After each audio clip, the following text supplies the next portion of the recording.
ಕೋಟಿಗಟ್ಟಲೆ ಹಿಂದೂಗಳು ಭಾರತಕ್ಕೆ ವಲಸೆ ಬಂದರು. ಯಾಕೆ?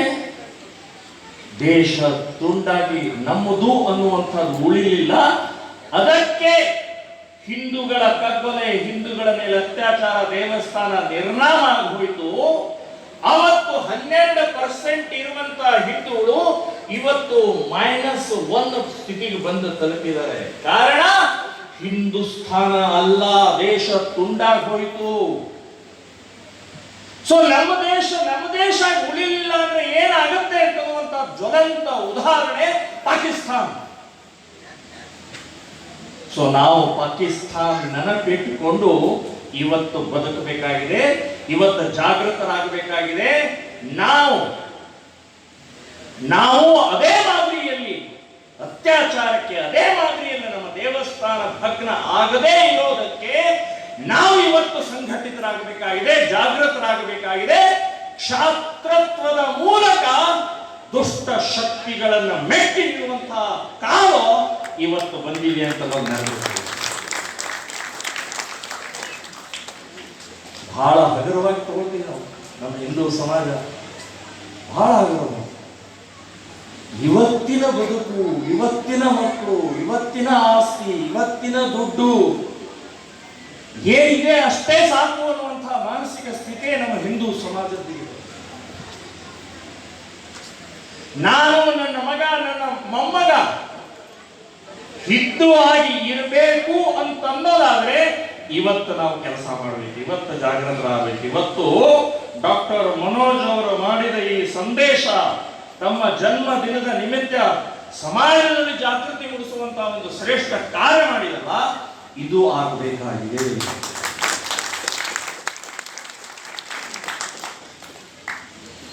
ಬಂಧುಗಳೇ,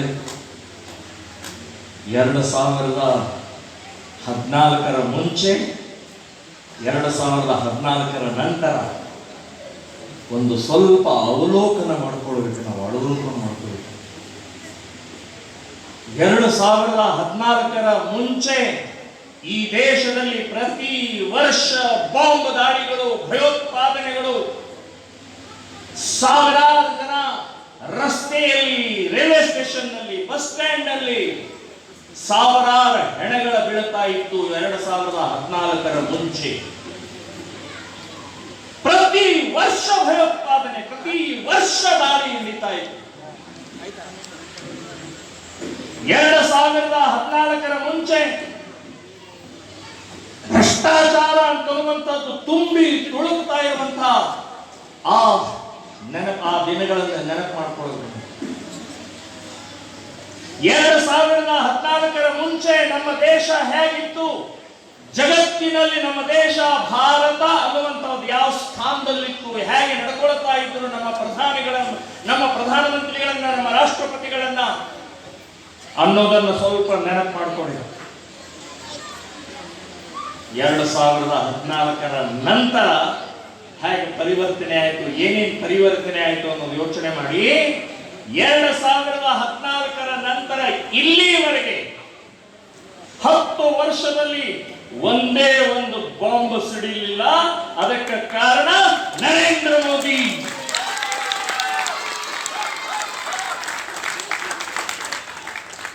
ಅವಾಗ ಯಾಕಾಯ್ತು, ಈಗ ಯಾಕಾಗಲಿಲ್ಲ?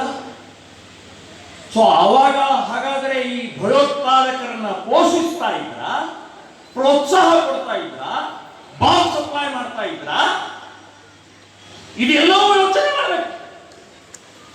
ಯಾವ ಸರ್ಕಾರ 70 ವರ್ಷ 60 ವರ್ಷ ಈ ದೇಶದಲ್ಲಿ ಆಡಳಿತ ಮಾಡಿತೋ, ಲಕ್ಷಾಂತರ ಹೆಣಗಳ ಬಿದ್ದಲ್ಲ ನಿಮ್ಮಿಂದ. 2014ರ ನಂತರ ಒಂದೇ ಒಂದು ಗುಂಡು ಹಾರಲಿಲ್ಲ ರೀ. ಬಾಂಬ್ ಬಿಡಿ,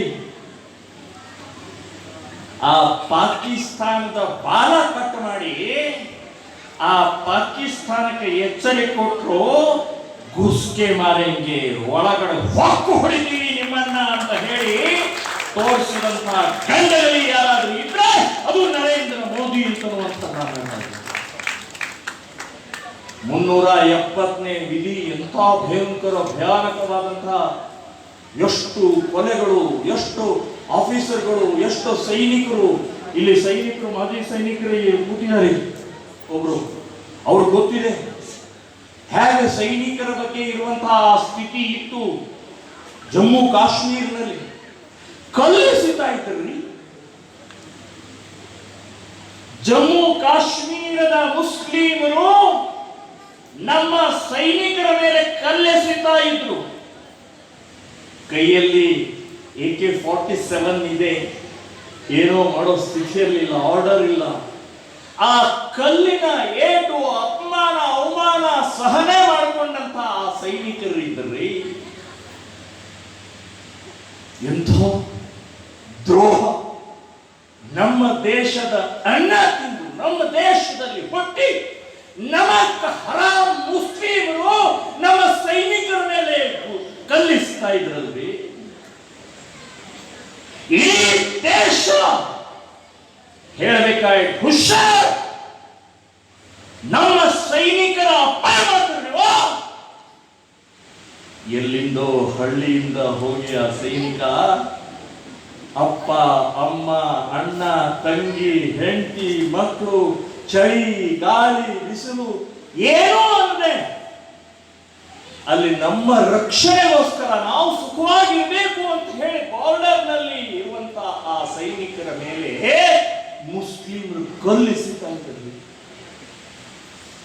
ಈ ದೇಶದ ಜನರಿಗೂ ಕೂಡ ಏನು ಅನಿಸ್ಲಿಲ್ಲ, ಈ ದೇಶದ ಕಾನೂನಿಗೆ ಏನು ಅನಿಸ್ಲಿಲ್ಲ, ಈ ದೇಶದ ಸಂವಿಧಾನಕ್ಕೆ ಏನು ಅನಿಸ್ಲಿಲ್ಲ, ಈ ದೇಶದ ರಾಜಕೀಯ ಪಕ್ಷಗಳಿಗೂ ಏನು ಅನಿಸ್ಲಿಲ್ಲ.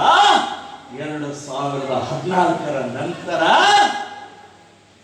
ಮೋದಿ ಹೇಳಿದ್ರು, ನಾ ಆರ್ಡರ್ಗೋಸ್ಕರ ದೆಹಲಿ ಕಡೆ ಮುಖ ಮಾಡಬೇಡಿ, ಬಂದೂಕು ಕಡೆ ಮುಖ ಮಾಡಿ ನಿಮ್ಮ ಮೇಲೆ ಕಲ್ಲೆಸೆರೆ ಅಲ್ಲೇ ಗುಂಡು ಹಾಕಿ ಹೇಳಿದಂತ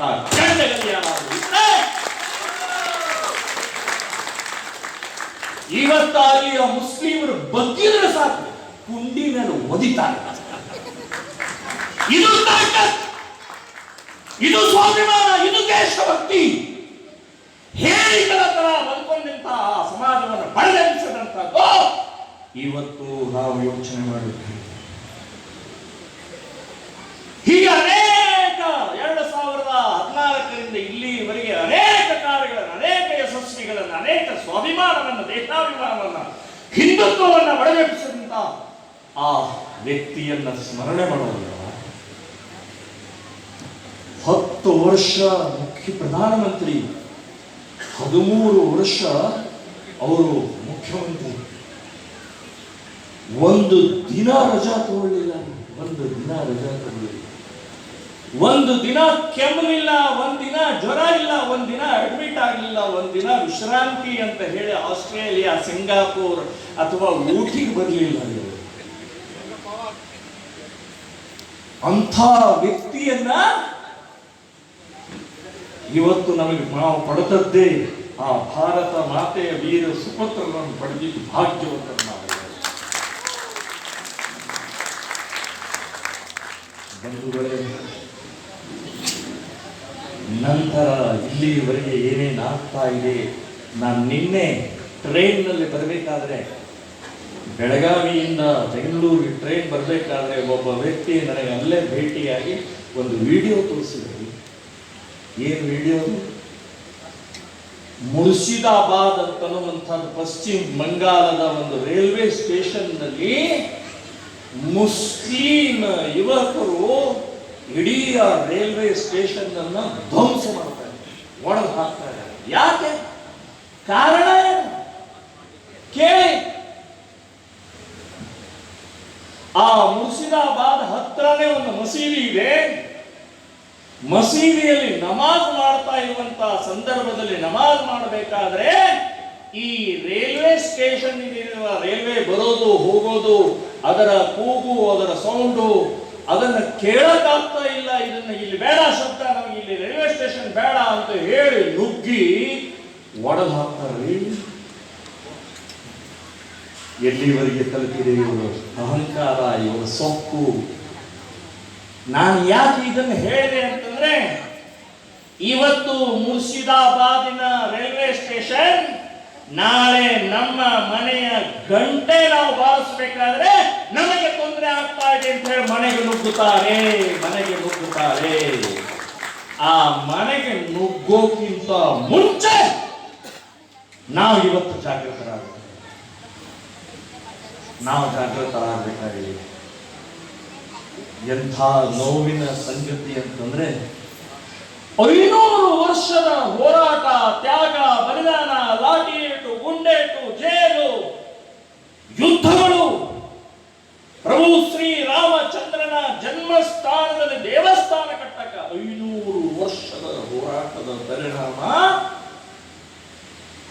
ನಾವು ರಾಮನನ್ನು ಮತ್ತೆ ಅಯೋಧ್ಯ ಕರ್ಕೊಂಡು ಬಂದಿವಿ. ರಾಮನನ್ನ ಮೂರ್ತಿಯ ಪ್ರತಿಷ್ಠಾಪನೆ ಮಾಡಿದೊಂದು ಸ್ವಾಭಿಮಾನದ ಸಂಕೇತ ಇವತ್ತು ಅದೇ ಅಯೋಧ್ಯದಲ್ಲಿದ್ದಂಥ ಒಬ್ಬ ಎಂಪಿಯನ್ನು ಸೋಲಿಸ್ತಾರೆ ಅಂತಂದ್ರೆ ಏನ್ರಿ ಎಲ್ಲಿ ಬಂದಿದೆ? ರಾಮ, ನಮಗೆ ಕ್ಷಮೆ ಮಾಡಪ್ಪ. 500 ವರ್ಷದ ನಿನ್ನನ್ನು ನಾವು ತಂದು ನಿನಗೆ ಅವಮಾನ ಮಾಡಿಲ್ಲವಪ್ಪ. ಯಾರನ್ನ ಗೆಲ್ಲಿಸಿದ್ರಿ? ಯಾರನ್ನ?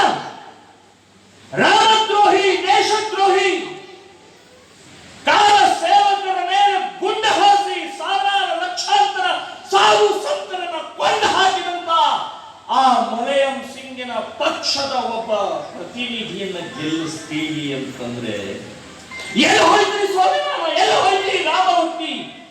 ಎಲ್ಲಿ ಹೋಯ್ತು ದೇಶಭಕ್ತಿ? ಅದು ಸ್ಪರ್ಧೆನೇ ಆಗಬಾರ್ದು. ಅಲ್ಲಿ ರಾಮ ಇದ್ದಾನೆ, ಅಲ್ಲಿ ಏನ್ ಸ್ಪರ್ಧೆ ಇಲ್ಲ. ಅವ್ರು ಗೆದ್ದಿದ್ದಾರೆ, ಗೆಲ್ತಾರೆ, ಗೆಲ್ಲಬೇಕು ಅಂತನ್ನುವಂಥದ್ದು ನಿರ್ಣಯ ತಗೊಳ್ಳೋದು ಬಿಟ್ಟು 500 ವರ್ಷದ ಬಂದಂತಹ ರಾಮನ ಕ್ಷೇತ್ರದಲ್ಲಿ ಸೋಲಿಸ್ತಾರೆ ಅಂದ್ರೆ ಎಂತ ನಿರ್ಲಜ್ಜರು!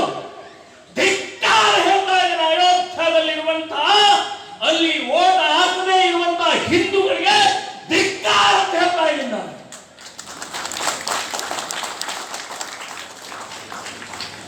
ನನಗಂತೂ ಕಸಿವಿಸಿ ಆಗುತ್ತೆ, ನೋವಾಗುತ್ತೆ, ಕಣ್ಣೀರು ಬರುತ್ತೆ. ರಾಮ, ಇನ್ನೂ ನಮಗೆ ಶಕ್ತಿ ಕೊಡು, ತಾಕತ್ತು ಕೊಡು. ಇನ್ನು ಮುಂದಿನ ದಿನಗಳಲ್ಲಿ ಈ ರೀತಿಯ ಅವಮಾನ, ಅಪಮಾನ, ಅಪಚಾರ ಆಗದೇ ಇರುವಷ್ಟು ನಮಗೆ ತಾಕತ್ತ ಶಕ್ತಿ ಕೊಡು ಅಂತ ಹೇಳಿ ರಾಮನನ್ನೆಲ್ಲ ನಾನು ಬಿಡುತ್ತಾ ಇದ್ದೆ. ಬಂಧುಗಳೇ, ಹಿಂದೂ ಸಮಾಜದಲ್ಲಿ ಇರುವಂತಹ ಇವತ್ತಿನ ಆತಂಕ, ಇವತ್ತಿನ ಭಯ ಇರೋದು 4 ಶತ್ರುಗಳಿಂದ. 4 ಶತ್ರುಗಳು ಇವತ್ತು ಈ ದೇಶದಲ್ಲಿ ಕೆಲಸ ಮಾಡ್ತಾ ಇದ್ದಾರೆ. ಇಸ್ಲಾಂ, ಕ್ರಿಶ್ಚಿಯನ್, ಕಮ್ಯುನಿಸ್ಟ್, 4ನೇದು ಭ್ರಷ್ಟ ರಾಜಕಾರಣಿ. ಇವರಿಗೆ ದೇಶ ಧರ್ಮ ಏನಿಲ್ಲ. ಇವರಿಗೆ ಈ ದೇಶವನ್ನ ನುಂಗಿ ನೀರು ಕುಡಿದು ಇಸ್ಲಾಂ ಮಾಡಬೇಕು ಅಂತ ಹೇಳಿ ಅವರು ಹೊರಟಿದ್ದಾರೆ. ಈ ದೇಶವನ್ನ ಕ್ರಿಶ್ಚಿಯನ್ ಮಾಡಬೇಕು ಅಂತ ಹೇಳಿ ಹೊರಟಿದ್ದಾರೆ. ಈ ದೇಶವನ್ನ ನಾಸ್ತಿಕವಾದ ಬುದ್ಧಿಜೀವಿಗಳು ನಮ್ಮ ನಂಬಿಕೆ, ನಮ್ಮ ವಿಶ್ವಾಸ, ನಮ್ಮ ಭಾವನೆ, ನಮ್ಮ ಭಕ್ತಿಯನ್ನ ನಾಶ ಮಾಡಬೇಕು ಅಂತ ಹೇಳಿ ಕಮ್ಯುನಿಸ್ಟರು, ಬುದ್ಧಿಜೀವಿಗಳು ಹೊರಟಿದ್ದಾರೆ.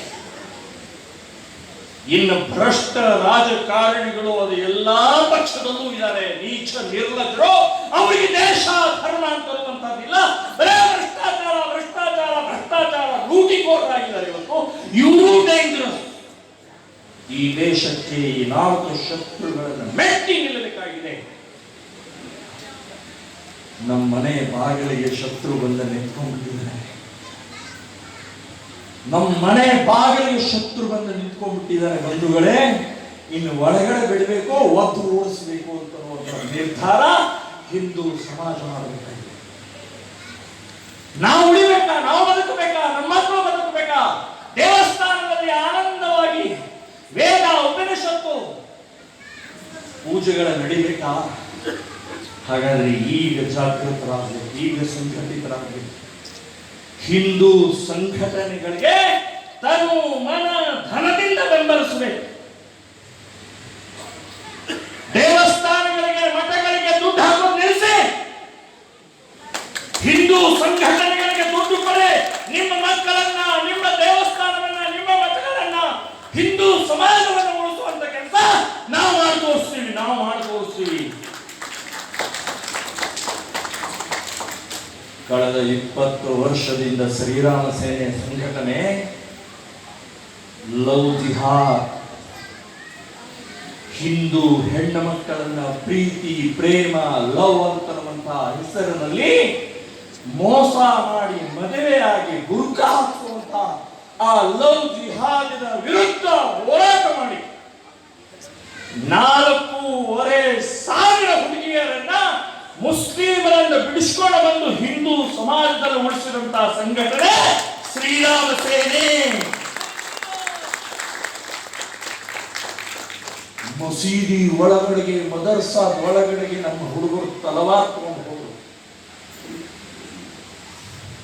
ಗೋಮಾತಾ ಗೋಮಾತಾ ಗೋಮಾತಾ 1000 ವರ್ಷದಿಂದ ಪೂಜೆ ಮಾಡ್ತಾ ಇರುವಂತಹ ಪ್ರಾಣಿಯ ರಕ್ತವನ್ನು ಉಳಿಸಕ್ಕೆ ಆಗ್ತಾ ಇದೆ.